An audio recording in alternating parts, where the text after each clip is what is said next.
مجھے جانے دیں، چھوڑ دیں مجھے، ایسا مت کریں۔ فاطمہ مالکن کے بیٹے کے سامنے ہاتھ جوڑ رہی تھی، مگر مالکن کے بیٹے پر نہ جانے کون سا بھوت سوار ہو گیا تھا جو وہ فاطمہ کو چھوڑ ہی نہ رہا تھا۔ وہ فاطمہ کو اپنے ساتھ کھینچتے ہوئے اسٹور روم کی طرف لے جا رہا تھا۔ فاطمہ اسے اپنا آپ چھڑوانے کی پوری کوشش کر رہی تھی، مگر اس مضبوط اور چوڑے مرد کے آگے فاطمہ کی ایک نہ چلی تھی۔ وہ فاطمہ کو کہنے لگا کہ چپ چاپ میرے ساتھ چلتی رہو، مجھے تمہارے ساتھ کھیلنا ہے، اگر تم میرے ساتھ نہ گئی تو میں شور مچا دوں گا اور تمہیں جان سے مار دوں گا۔ اس نے براہ راست فاطمہ کی آنکھوں میں دیکھتے ہوئے اسے دھمکی دی تھی۔ اس کی دھمکی سنتے ہی فاطمہ کام کر رہ گئی تھی۔ ایک پل کو اسے شبہ ہوا تھا کہ عاصم بالکل ٹھیک ٹھاک ہے۔ وہ یک ٹک عاصم کو دیکھے گئی تھی جو کہیں سے بھی ذہنی مریض نہیں لگ رہا تھا۔ فاطمہ کچھ کہنے ہی والی تھی کہ تبھی عاصم بچوں کی طرح چونکڑی مار کر وہیں نیچے بیٹھ گیا اور منہ پھلا لیا۔ وہ فاطمہ سے کہنے لگا کہ تم گندی ہو، بہت گندی، میں موم کو بتاؤں گا کہ تم میرے ساتھ نہیں کھیلتی ہو اور نہ ہی میری بات سنتی ہو، پھر میری موم تمہیں ماریں گی اور تمہیں گھر سے نکال دیں گی، بہت مزہ آئے گا۔ اپنی بات مکمل کرنے کے بعد وہ اب تالیاں بجانے لگا تھا۔ فاطمہ نے اسے دیکھ کر نفی میں سر ہلایا تھا، اس کا کچھ نہیں ہو سکتا تھا۔ فاطمہ اس کے ساتھ نیچے بیٹھ گئی اور اسے پیار سے پچکارتے ہوئے کہنے لگی کہ پلیز آپ مالکن کو کچھ مت بتائیے گا، میں آپ کے ساتھ کھیلنے کے لیے تیار ہوں، آپ آئیں ہم دونوں مل کر کھیلتے ہیں۔ عاصم تھوڑے بہت نخرے دکھانے کے بعد اپنی جگہ سے اٹھ کھڑا ہوا تھا اور فاطمہ کا ہاتھ پکڑ کر پھر سے اسٹور روم کی جانب جانے لگا تھا۔ فاطمہ نے اسے پھر سے اسٹور روم کی طرف جاتے دیکھا تو اسے کہنے لگی کہ وہاں نہیں جاتے نا، وہاں بہت گند ہے، مٹی اور دھول ہے اور چوہے بھی ہیں، آپ کے کپڑے خراب ہو جائیں گے اور چوہے بھی ہمیں کھا جائیں گے، ہم آپ کے کمرے میں چل کر کھیلتے ہیں نا، یا پھر لان میں چلتے ہیں۔ فاطمہ کا دل اس کے ساتھ اکیلے اسٹور روم میں جانے کے حق میں نہیں تھا۔ وہ ذہنی معذور تھا، مگر تھا تو ایک مرد ہی نا، اور مرد ذات کا کیا بھروسہ، کہاں کب کیا کرتے۔ اسی لیے فاطمہ اس کے ساتھ اسٹور روم میں نہیں جانا چاہتی تھی۔ ہم آپ کے کمرے میں جاتے ہیں، آپ کو پتا ہے نا ٹی وی پر آپ کے پسندیدہ کارٹون لگتے ہیں، ہم مل کر وہ دیکھیں گے اور وہیں پر کھیلیں گے بھی، اسٹور میں تو کچھ کھیلنے کی چیزیں بھی نہیں ہیں تو کس کے ساتھ کھیلیں گے۔ فاطمہ نے ایک اور کوشش کرتے اسے روکنا چاہا تھا، جواباً عاصم نے ایک زوردار چیخ ماری تھی۔ فاطمہ اس سے ہاتھ چھڑواتی بے اختیار اپنے کانوں پر رکھ گئی تھی۔ کچھ ہی دیر میں عاصم کی چیخ سنتے مالکن کا چھوٹا بیٹا اعزاز اور باقی بنگلے کے سارے ملازم وہاں پہنچ چکے تھے۔ مالکن آتے ہی فاطمہ سے باز پرس کرنے لگی کہ کیا ہوا ہے لڑکی، عاصم نے اتنی زوردار چیخ کیوں ماری، وہ ٹھیک تو ہے نا؟ فاطمہ سے پوچھتے وہ اب عاصم کو دیکھنے لگی تھیں جو آنکھوں سے موٹے موٹے آنسو نکالے رو رہا تھا۔ اس سے پہلے کہ فاطمہ کچھ کہتی، عاصم مالکن کا ہاتھ پکڑے بول پڑا تھا، موم میں نے اسے کہا تھا کہ مجھے گارڈن میں جانا ہے، پھول دیکھنے ہیں، مگر یہ مجھے نہیں لے کر جا رہی، یہ بہت گندی ہے، بالکل بھی اچھی نہیں ہے، مجھے اس کے ساتھ نہیں کھیلنا۔ وہ بچوں کی طرح مالکن کے ساتھ لگا ان سے شکایتیں لگا رہا تھا، جبکہ فاطمہ حیرت سے منہ کھولے اسے جھوٹ بولتے ہوئے دیکھ رہی تھی۔ کتنی صفائی سے جھوٹ بول رہا تھا یہ شخص۔ کیا مسئلہ ہے تمہارے ساتھ لڑکی، تم کیوں میرے بیٹے کی بات نہیں مان رہی؟ تم جانتی ہو نا میں نے تمہیں یہاں صرف اس کے لیے رکھا ہوا ہے، پھر مجھے اس کی طرف سے تمہاری شکایت کیوں ملی؟ تمہیں مفت کی روٹیاں توڑنے کے پیسے نہیں ملتے، لے کر جاؤ اسے جہاں یہ کہتا ہے۔ مالکن نے فاطمہ کی اچھی خاصی کلاس لگا دی تھی، جس کے بعد عاصم خوش ہوتے فاطمہ کا ہاتھ پکڑے پچھلے گارڈن میں آ گیا تھا اور وہاں پھولوں کو دیکھتا ان سے باتیں کرنے لگا تھا۔ فاطمہ ایک طرف بیٹھی آنسو بہانے لگی تھی، کیسے اس جھوٹے شخص کی وجہ سے مالکن اس کی بے عزتی کر کے چلی گئی تھی، وہ بھی باقی سب کے سامنے، یہ جانے بغیر کہ ان کا اپنا بیٹا جھوٹ بول رہا تھا۔ لیکن کوئی کیسے یقین کر سکتا تھا کہ عاصم جھوٹ بول رہا ہے؟ باقی سب کے نزدیک تو عاصم کو سچ اور جھوٹ کا پتہ بھی نہیں تھا کیونکہ وہ ذہنی معذور تھا۔ لیکن فاطمہ کے ذہن میں بار بار یہ خیال آ رہا تھا کہ کیا واقعی عاصم ذہنی معذور ہے یا پھر اس کا عاصم کو لے کر جو شک ہے وہی سچ ہے۔ ابھی وہ سوچوں میں ہی گم تھی کہ عاصم نے اس کے کان کے پاس آ کر زور سے آواز نکالی تھی۔ فاطمہ ایک دم ڈر کر اپنی جگہ سے اچھلی تھی۔ اس کو ڈرا ہوا دیکھ کر عاصم کہا لگا کر ہنسنے لگا تھا۔ فاطمہ کا دل چاہا تھا کہ اس بد دماغ لڑکے کا منہ نوچ لیتی، مگر وہ خود پر ضبط کر کے رہ گئی تھی۔ عاصم اسے کہنے لگا، چلو نا چوہے دیکھنے چلتے ہیں، مجھے چوہے دیکھنے کا بہت شوق ہے، ساتھ چلتے ہیں دونوں۔ اتنا کہتے ہی عاصم فاطمہ کا ہاتھ پکڑتا بغیر اس کی کوئی بات سنے اسے اپنے ساتھ لے کر اسٹور روم میں داخل ہو گیا تھا۔ پورا اسٹور روم اندھیرے میں ڈوبا ہوا تھا۔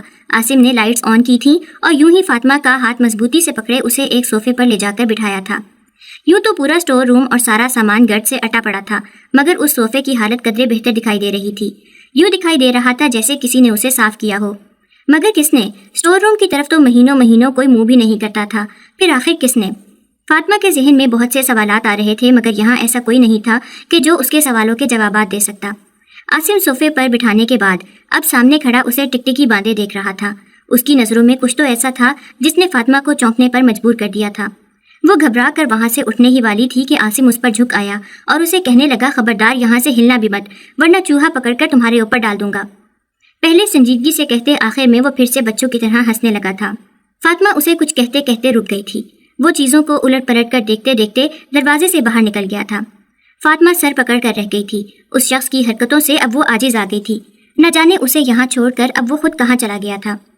فاطمہ کو عاصم پر بہت زیادہ غصہ آ رہا تھا۔ اس کا جی چاہ رہا تھا کہ اسے زہر دے کر مار دے، مگر پھر اس نے سوچا کہ اگر اس نے عاصم کو مار دیا تو مالکن اسے گھر سے نکال دیں گی۔ ظاہر سی بات ہے، وہ عاصم کے لیے ہی تو اس گھر میں موجود تھی۔ جب عاصم ہی نہیں ہوگا تو اس کے گھر والے اسے گھر میں کیوں رکھیں گے؟ وہ تو اپنی اچھی بھلی نوکری سے ہاتھ دھو بیٹھے گی۔ اف، یہ پاگل انسان، فاطمہ اکتائے ہوئے لہجے میں بولی اور صوفے سے اٹھ کر باہر جانے ہی والی تھی کہ اسی وقت دروازہ کھلا اور عاصم دوبارہ سے اسٹور روم میں داخل ہوا تھا۔ لیکن پریشانی کی بات یہ نہیں تھی۔ پریشانی کی بات اس کے ساتھ آنے والے 4 مزید مرد تھے۔ عاصم انہیں ساتھ لیے فاطمہ کی طرف بڑھنے لگا تھا۔ اگلے ہی لمحے فاطمہ کے اوسان خطا ہو گئے تھے جب ان مردوں نے فاطمہ کے پاس آتے ہی فاطمہ ایک غریب گھرانے سے تعلق رکھتی تھی۔ اس نے جب سے ہوش سنبھالا تھا اپنی دادی کو ہمیشہ حویلی والوں کی خدمت کرتے اور محنت مشقت کرتے دیکھا تھا۔ اس کی دادی دن رات کولہو کے بیلوں کی طرح لگی رہتی تھی۔ اسے تو دادی سے ملنے کا وقت ہی نہیں ملتا تھا۔ صبح جب وہ جاگتی تب وہ بستر پر اکیلی ہی ہوتی تھی اور رات وہ دادی کا انتظار کرتے کرتے ہی سو جایا کرتی تھی۔ حویلی کے ہی ایک بنگلے میں وہ دونوں رہائش پذیر تھیں۔ ان کا کھانا حویلی والے لوگوں کا بچا کھچا کھانا ہوتا تھا۔ فاطمہ کے ماں باپ شاید اس کے بچپن میں ہی گزر گئے تھے، اس لیے فاطمہ کے پاس اس دنیا میں دادی کے سوائے اور کوئی رشتہ نہیں تھا۔ اس کی دادی ہی اس کا سب کچھ تھیں۔ اسے تو اپنے ماں باپ کی جھلک بھی یاد نہ تھی۔ کئی مرتبہ اس نے اپنی دادی سے اس بارے میں پوچھا تھا، مگر اس کی دادی اسے کبھی کچھ نہ بتاتی تھی۔ جب بھی وہ اپنے ماں باپ کے بارے میں پوچھتی تو اس کی دادی ہمیشہ سے ہی بات کو ٹال دیتی تھی۔ حویلی کی مالکن فاخرہ بیگم بہت سخت تھیں اور بدلحاظ خاتون تھیں۔ سلیقے کا ان میں ذرا نام و نشان نہیں تھا۔ نہ جانے اتنی دولت مند کیسے ہو گئی تھیں۔ فاطمہ کچھ بڑی ہوئی تو اس کی دادی نے اسے اسکول ڈالنا چاہا تھا۔ فاخرہ بیگم کو یہ بات پتہ چلی تو انہوں نے بہت ہنگامہ کیا تھا۔ وہ کہنے لگیں کہ تم دادی پوتی کو مفت میں گھر میں رکھا ہوا ہے، یہ کافی نہیں ہے کیا کہ اب تم ایک نیا خرچہ کھول رہی ہو؟ اسے اپنے ساتھ کچن کے کاموں میں لگاؤ، پڑھ لکھ کر اس نے کون سا تیر مار لینا ہے؟ رہے گی تو اس گھر کی ملازمہ ہی نا۔ فاخرہ بیگم کا لہجہ حقارت بھرا تھا، جسے سن کر فاطمہ کی دادی انہیں کہنے لگیں کہ اس دولت پر اتنا گھمنڈ نہ کرو، یہ آنی جانی شے ہے اور یہ بات تم اچھے سے جانتی ہو۔ اس بات پر فاخرہ بیگم نے فاطمہ کی دادی کو خوب ذلیل کیا تھا اور گھر سے نکالنے کی دھمکی بھی دے ڈالی تھی، جسے سن کر فاطمہ کی دادی ڈر گئی تھی اور انہوں نے فاخرہ بیگم سے معافی مانگ لی تھی۔ دادی نے اس کے بعد پھر کبھی بھی فاطمہ کی پڑھائی کا ذکر نہ چھیڑا تھا، کیونکہ وہ جانتی تھیں کہ انہوں نے ایسا کیا تو فاخرہ بیگم انہیں گھر سے نکالنے میں ایک سیکنڈ نہیں لگائیں گی، اور وہ اس گھر سے کسی صورت نہیں نکلنا چاہتی تھیں، کیونکہ اس کے علاوہ ان دادی پوتی کے پاس سر چھپانے کی کوئی جگہ نہیں تھی اور نہ ہی کوئی سہارا۔ فاطمہ شروع سے ہی سب کچھ دیکھ دیکھ کر سمجھدار ہو چکی تھی، اس لیے اس نے کبھی بھی کسی چیز کے لیے اپنی دادی کو تنگ نہیں کیا تھا۔ فاطمہ جب 8 سال کی ہوئی تو ایک دن نہ جانے فاخرہ بیگم کو کیا سوجی کہ وہ جا کر فاطمہ کا داخلہ ایک پرائیویٹ اسکول میں کروائی تھیں اور اس کے لیے کپڑے، کتابیں، کاپیاں اور جوتے بھی لے آئی تھیں۔ فاطمہ اب روز اسکول جانے لگی تھی۔ دادی فاخرہ بیگم کی بہت شکر گزار تھیں۔ دوسری طرف فاخرہ بیگم اپنی سوسائٹی میں سب سے واہ واہ سمیٹ رہی تھیں کہ انہوں نے ملازمہ کی بچی کی تعلیم کا ذمہ لیا ہے اور وہ کتنا نیک کام کر رہی ہیں، مگر کوئی نہیں جانتا تھا کہ اصل میں اس نیک کام کے پیچھے اصل مقصد کیا تھا۔ وقت گزرتا گیا۔ فاطمہ 17 سال کی ہو چکی تھی اور FSC کر چکی تھی۔ وہ پڑھائی میں بے حد ذہین تھی، اس لیے شروع میں 2 جماعتیں اس نے ایک ساتھ پاس کی تھیں۔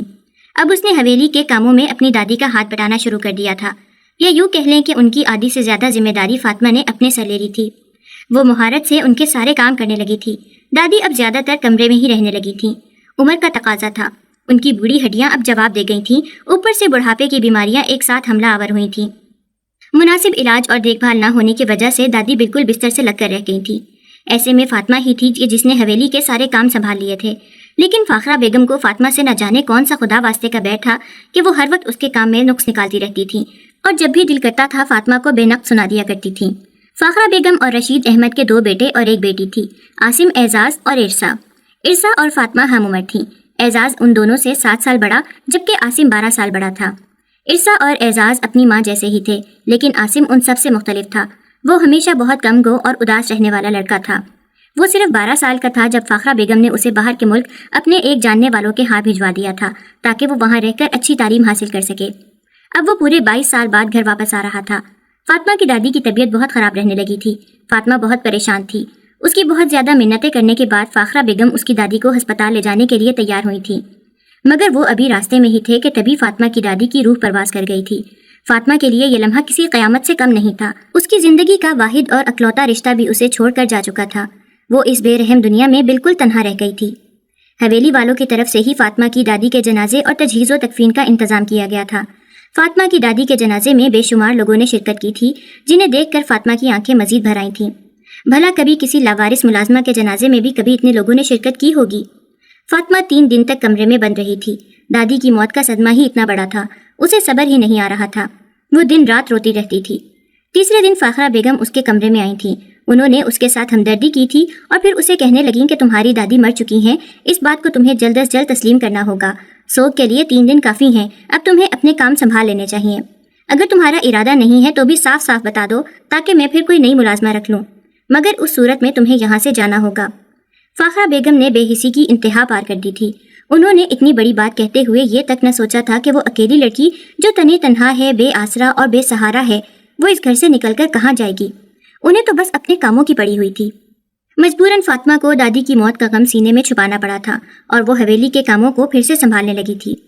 اب تو ساری ذمہ داری اس کے نازک کندھوں پر آ گئی تھی۔ صبح فجر کی لگی رات گئے جب وہ اپنے کمرے میں آتی تو اسے اپنے جسم کا ایک ایک انگ دکھتا ہوا محسوس ہوتا تھا۔ وہ اتنی تھک جاتی کہ اس سے ہل کر پانی بھی نہیں پیا جاتا تھا۔ کئی مرتبہ اس کا دل کرتا تھا کہ سب کچھ چھوڑ چھاڑ کر یہاں سے بھاگ جائے، مگر سوال پھر وہیں پر آ کر رک جاتا تھا کہ وہ جائے تو کہاں جائے۔ وہ بھلے ہی حویلی سے زیادہ باہر نہیں گئی تھی، مگر جانتی تھی کہ حویلی کے باہر کی دنیا اس سے بھی زیادہ بے رحم ہے۔ وہاں تو اکیلی عورت کی زندگی ہی اجیرن ہے، اور فاطمہ تو ابھی لڑکی تھی، نہ سمجھ تھی۔ باہر کئی بھیڑیے روزانہ فاطمہ جیسی بھولی اور سادہ لڑکیوں کی تاک میں بیٹھے رہتے ہیں جنہیں وہ اپنا نشانہ بنا سکیں۔ فاطمہ دل محسوس کر رہ جاتی تھی۔ کبھی کبھی اسے اپنے ماں باپ کی شدت سے یاد آتی تھی۔ آج اگر وہ اس کے ساتھ ہوتے تو آج وہ اس حال میں تو نہ ہوتی۔ اس روز وہ شدید بخار میں پھنک رہی تھی، کوشش کے باوجود بھی اس سے اٹھا نہ گیا تھا۔ اس کا پورا وجود بخار کی حدت سے ٹوٹ رہا تھا۔ وہ نیم غنودگی میں تھی کہ تبھی فاخرہ بیگم اس کو پکارتی اس کے کمرے میں آئی تھیں۔ اس کو یوں سوئے پڑے دیکھ کر ان کا غصہ 7ویں آسمان کو چھونے لگا تھا۔ تبھی انہوں نے دوسری ملازمہ سے پانی کی بالٹی منگوا کر ٹھنڈے ٹھار پانی کی پوری بالٹی اس پر انڈیل دی تھی۔ فاطمہ ہڑبڑاتے ہوئے اٹھی تھی۔ اٹھ جاؤ مہارانی، وقت دیکھا ہے، دوپہر سر پر آ گئی ہے اور تم ابھی تک سو رہی ہو۔ ناشتہ تو ہم نے آج سکینہ کے ہاتھ کا کر لیا ہے، مگر آج شام میں میرا بیٹا عاصم باہر سے آ رہا ہے، اس کے استقبال میں کسی قسم کی کوئی کمی نہیں رہنی چاہیے۔ میں نے لسٹ بنا کر رکھ دی ہے، شام 5 بجے سے پہلے وہ سارے لوازمات تیار ہو جانے چاہیے۔ سب سے پہلے حویلی کو شیشے کی طرح چمکا دو۔ اور ہاں، ایک اور خاص بات، تم غلطی سے بھی عاصم کے سامنے نہیں آؤ گی۔ اگر تم اس کے سامنے آئی نا تو میں تمہیں جان سے مار ڈالوں گی۔ فاخرہ بیگم نے فاطمہ کو جھنجھوڑتے ہوئے کہا تھا، جبکہ فاطمہ ان کی طرف پرسوچ نظروں سے دیکھنے لگی تھی۔ بھلا ان کے بیٹے کا فاطمہ سے کیا تعلق جو وہ اسے عاصم کے سامنے آنے سے بھی روک رہی تھیں؟ فاطمہ چاروں ناچار اٹھی تھی۔ فریش ہونے کے بعد اس کا رخ حویلی کی طرف تھا۔ سکینہ کو اس کی حالت دیکھتے ہوئے بہت ترس آیا تھا، مگر وہ بھی مجبور تھی، کیا کر سکتی تھی۔ حویلی کی صفائی میں تو اس نے فاطمہ کی مدد کروا دی تھی، مگر کھانا پکانے کی سبھی تیاری فاطمہ نے اکیلے ہی کرنی تھی۔ اس کے کچن میں جاتے ہی فاخرہ بیگم نے باقی سب ملازماؤں کو کچن سے نکال دیا تھا۔ فاطمہ کام کے دوران بار بار چہرے کو پانی سے دھو رہی تھی، کیونکہ اس کی آنکھیں کھلنے کا دام ہی نہیں لے رہی تھیں۔ حالانکہ صبح سے پیچھے وہ اب تک 3 گولیاں بھی کھا چکی تھی، مگر اس کے بخار کی شدت کم نہ ہوئی تھی۔ جیسے تیسے گرتے پڑتے اس نے کھانا بنا کر تیار کیا تھا اور ٹھیک 5:45 پر وہ واپس کمرے میں آ کر لیٹ گئی تھی اور جلد ہی نیند کی وادیوں میں اتر گئی تھی۔ اس نے دل ہی دل میں انجان عاصم کا شکریہ ادا کیا تھا، جس کے آنے کی وجہ سے اس کی جان جلدی چھوٹ گئی تھی، ورنہ وہ تو رات 12 بجے تک حویلی والوں کے لیے کولہو کا بیل بدھی رہتی تھی۔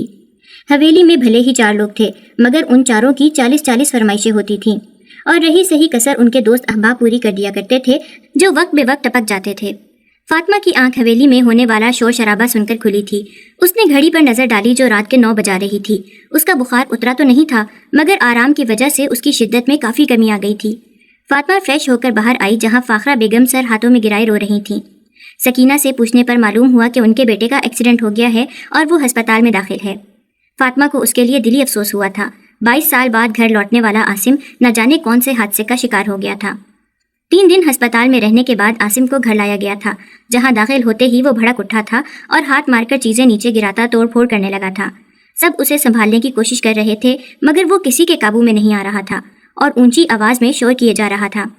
فاطمہ جو کچن میں تھی وہ اس کی اس وقت کی آمد سے بے خبر تھی۔ شور سنتی وہ ہاتھ دوپٹے کے پلو سے پونچھتے ہوئے باہر آئی تھی، اور وہیں اس کی عاصم سے پہلی ملاقات ہوئی تھی۔ 30 سالہ ہینڈسم مرد، جس کا لمبا قد، چوڑا سینہ، سرخ و سفید رنگت کا چہرہ، پیشانی اور سر پر سفید پٹیوں کا بسیرا تھا، گہری بھوری آنکھیں جو اس وقت کسی بھی قسم کے تاثر سے پاک تھیں، اور چہرے پر سجی ہلکی سی بیئرڈ۔ ایک لمحے کے لیے فاطمہ اس کی شاندار شخصیت میں کھو سی گئی تھی۔